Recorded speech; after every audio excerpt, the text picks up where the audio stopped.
jaay doole la mais on a gis nañ fi Mussolini gis nañ fi Hitler gis nañ fi Mbokata ñoom ñëpp ils sont allés KO maintenant du dëgg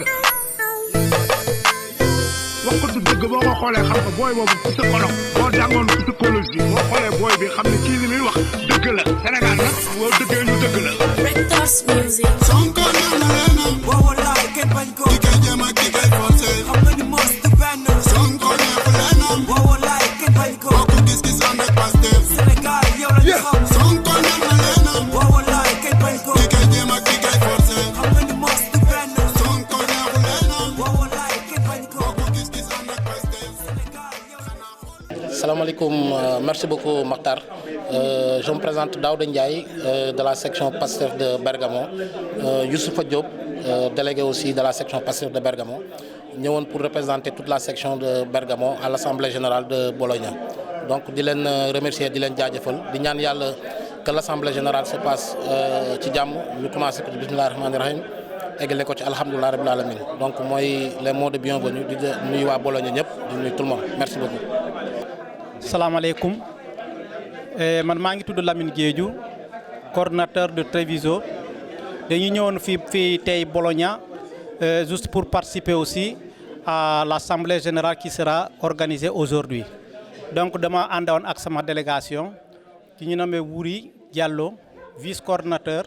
Cheikh Tidiane chargé de la communication Fallou Galas qui est aussi chargé de la massification donc dañuy ñëw juste pour participer à l'assemblée générale bu tey donc on souhaite à tout un chacun de nous soyez le bienvenu ici à Bologne je vous remercie. salaamaaleykum mbokk yi ñun la délégué coordination ñun la délégué section Pastef bu Genova ñun juróom-ñaari ñoo fi ñëw teewal waa Genova kii mooy Samuel Kaw Ablaye Bey Lamine Thiam man maay Fall maay coordonnateur bi Modou Diop Sega Ndaw ak secrétaire administratif bi di Abdou Fils ñun juróom-ñaari ñoo fi teewal section Pastef bu Genova. asalaamaaleykum wa rahmatulah ñu ngi leen di ziar yéen ñëpp waaw di kontaan trop ñëw fii si Bologne pour teewee assemblée générale bi waaw waa Pastef bu dine ñoo fi ñëw tey waaw fekkee assemblée bi. Djibril Sy Awa Diallo Djili sëñ Abdou Ndiaye Cheikh Ahmed Dia. salaamaaleykum maa ngi nuyu ñëpp man la madame Kane Awa Diallo vice coordinatrice Pastef rue Venezia Giulia kontaan di ñëw tey fekkee assemblée générale bi. asalaamaaleykum Sénégal asalaamaaleykum Afrique Sénégal ñoo ngi leen di nuyu di leen ziar yéen ñëpp ñun la Pastef Torino maa ngi fii ak coordonnateur bi ak adjoint donc man responsable des élections ñoo teew tey ci daje bi nga xam ne moom la ñu wootee pour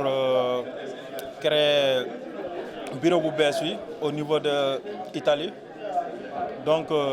mu doon benn ndaje bi nga xam ne ndaje bu am solo la mu doon une première encore mu doon affaire bi nga xam ne donc lu ñu war a féliciter la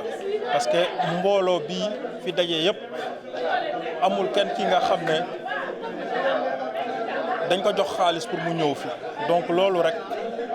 loolu lu ñu war a féliciter la donc Sénégal moo ñu ñor comme ni ñu koy waxee toujours Pastef Sénégal moo ñu ñor. waaw asalaamaaleykum tey jii ñu ngi fii si Bologna di présenter section bu Cremona alhamdulilah bu ñu yàlla boole si ñi nga xam ne dañoo taxaw pour fexe ni ñuy jàppale suñu taxaw ñoom bon man maay trésorier bi di Ibrahima Diagne bon kii sama wet moom mooy Gora Fall moom mooy secrétaire général bi kii sama wet fii moom mooy Cheikh Gaye waaw moom mooy kii Gora Fall mooy président bi Cheikh Gaye mooy secrétaire général bi waaw di sant yàlla di ñaan daal yàlla daal li ñu fi dajale ñaan nañ ci yàlla defal xewal ba lépp luñ ci bëgg yàlla yombalal ñu ko waaw jërë ngeen jëf. waaw asalaamaaleykum man maay Gora Fall coordonnateur Pastef Cremona waaw di wax ne rek mbégte la tey ñu teew fii nga xam ne fi la ñuy defee assemblée générale pour taxawal Pastef Italie ndaxte di loo xam ne ku fi teew rek tey war nga nekk fierté pour un jour nga xam ne yow mii kat yaa ngi ki nga xam ne mooy tabax sa réew kon nu xam ni rek pour gën a gàttal pour gàttal ñun lu ñu yëkkati mooy le don de soi pour la patrie. Assalamu alaikum. Je m'appelle Makouna Thiam, coordonnateur PASTEF section Napoli. En même temps délégué, avec Demba Dieng, encore délégué, section Napoli. Nous voulons dire patriotiquement, di leen ziar ñëwoon teew fii tey ci à Bologna pour assemblée générale PASTEF Italie di nuyu ñëpp di ziar ñëpp di kontaan trop ci teew fii nii parce que même bu dul assemblée générale bi sax en même temps pour xamante patriotes yi ngi nekk fii parce que c'est très important parce que ñu bëri section bu nekk rek fépp foo nekk yaa nga fa nekk di liggéey ñu ngi déggante mais xamante bi daf ci am solo trop moo waraloon tey nag ñu teew fii représenté PASTEF section Napoli ñëpp vraiment ñu ngi am kontaante trop pour teew fii nii maag Demba Dieng pour représenter PASTEF Napoli ñu ngi ziar patriote yëpp di kontaan trop vraiment ci teewaay bi fii nii. salaamaaleykum ñu ngi nuyu ñëpp Issa Diallo laa tudd coordonnateur province bu Verona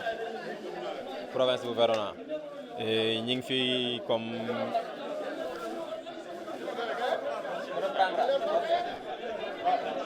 salaamaaleykum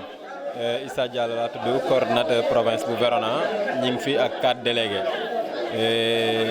comme Verona on a eu la chance même sans coordination ci 2019 bi et sans mobilisation sans mais nit ñi seulement seen engagement personnel et candidat Ousmane Sonko moo arrivé woon 2e ci centre de vote bu Verona 2024 et on peut penser que sori na mais soriwul et ça se prépare dès à présent ñun ñëpp on est venu de très loin ñii jóge nañ depuis Sicile ñii depuis Sardaigne ñii depuis Naples ak yooyu ça veut dire que ni les gens s'engagent sans aucune rémunération sans yaakaar ni da nga ciy gagné wala dara non on est tous ici pour sunu réew dañ ko bëgg ni muy doxee neexuñu on pense pouvoir changer les choses et ça se prépare dès à présent donc buñ kenn yaakaar ni 2024 sori na 2024 bu soree rek mooy perte nañ koy préparer dès à présent merci.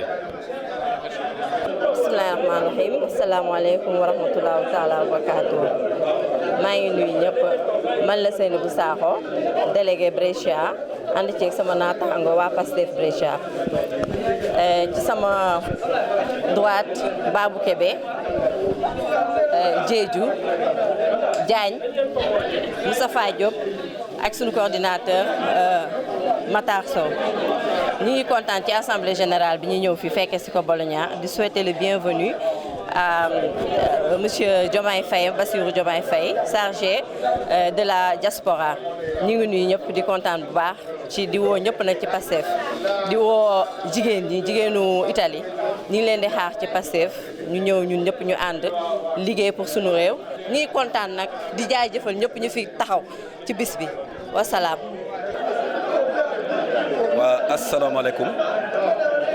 man la Babacar Diop chargé de communication bu Forli Cesena ma ànd ak suñu coordonnateur Ngagne Gueye ak chargé de massification Cheikh Ndiaye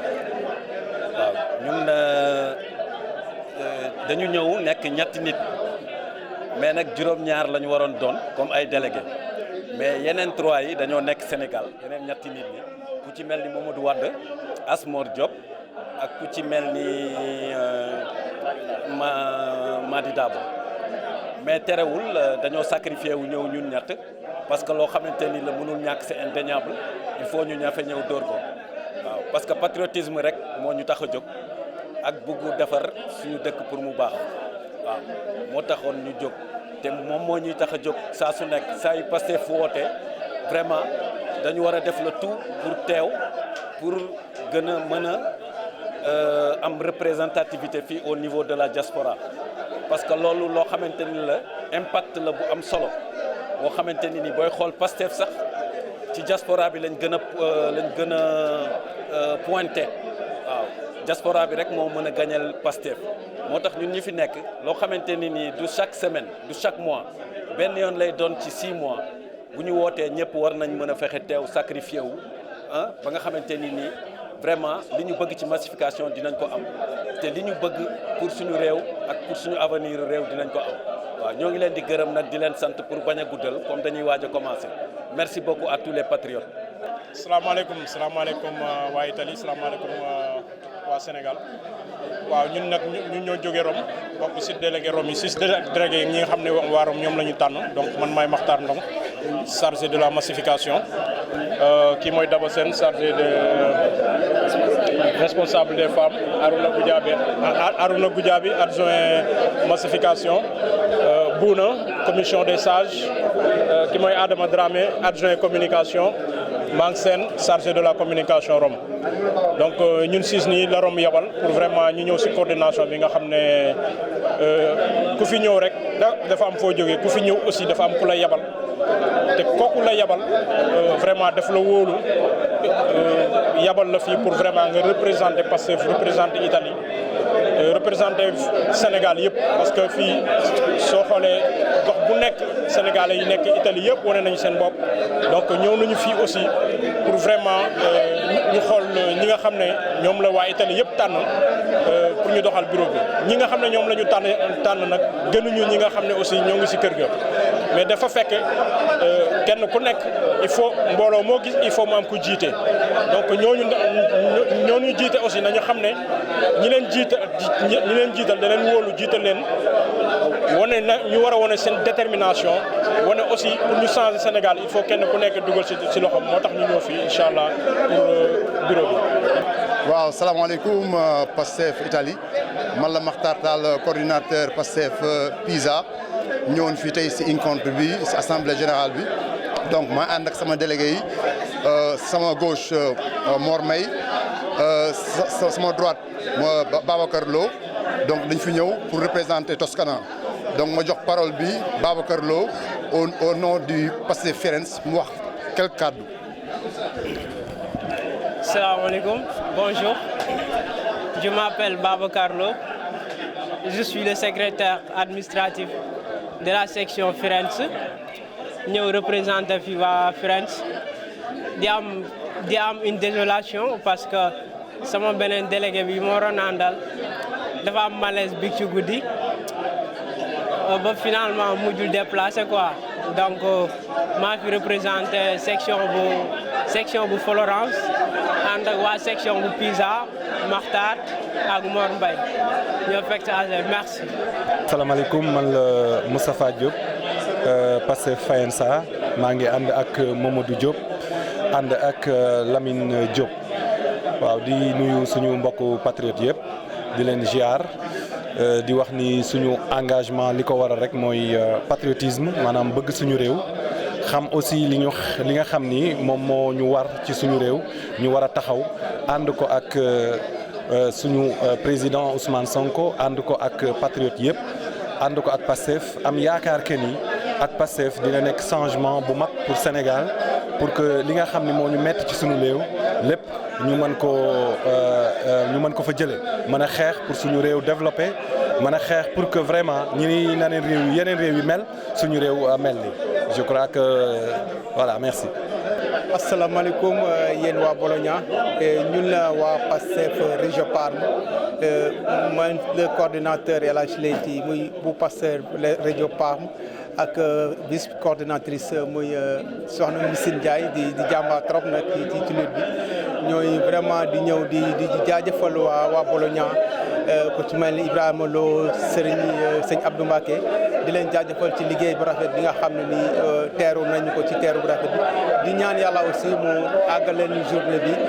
ci bismillahi rahmani rahim te ñu jéggale ko ci alhamdulillahi rabbil alamina li ngeen gisee lii nag mooy liggéey bi nga xam ni Pastef tàmbali na ko ay matul ay at lu bëri ci ginnaaw tey mu génne lii xam lii muy ndam loo xam ne nii li ñuy ñaan mooy que mu jëme Sénégal fi nga xam ne ñun am nañ yéene mu jëm fa te di liggéey nag pour mu dem ci loolu donc ñi ngi jaajëfal bu baax ma jox sama coordinatrice Bissine mu sànni ci ay kàddu ñi ngi jaajëfal ñëpp nag bu baax. salaamaaleykum waa Pastef maa leen di nuyu bu baax di leen ziar ni ko Leyti waxee waa man la Mbissine Ndiaye di vice coordinatrice su Région Parma moom Leyti Thiam sama coordinateur donc ñu ngi remercier ñëpp ñu fi nekk di jaajëfal ñëpp di ñaan yàlla affaire bi ñu commencé ko si bisimilah rahmaani rahim eggale ko si alhamdulilah rabbil alamin lépp li si xaar yàlla def mu kawe suñu njort donc comme sama coordinateur wax na ba pare donc wax ji jarul muy gudd ñu leen di remercier yéen ñëpp daal jaa ngeen jëf. Ok, merci. Ok, asalaamaaleykum ñu ngi nuyu ñëpp di ziar ñëpp ñu xam teew nañ fi ñun ñu teew aussi au nom de la section de Venezia di représenter sénégalais yi nga xam si ni ñëpp mun ñoo ñëw te ñu ngi ak seen engagement te ñun engagement boobu moom la ñu jël ñëw fii teewal leen fi vraiment di wax rek ni Sénégal ci fànn yi rek lañ ko mën a sauver amaana ce n'est plus la politique pour avoir un nom wala politique boo xam si ni da ngay feeñ wala da ngay am nomination mais politique la boo xam politique de sauvetage ci loolu la ñu nekk te ku ci nekk yaa ngi représenté province bi nga xam moo la fi yebal en grosso modo daal le combat ne fait que continuer te incha allahu rabbi liy sauver Sénégal moom ci ñun la dépend ci bépp sénégalais te loolu la ñu moo ñu indi fii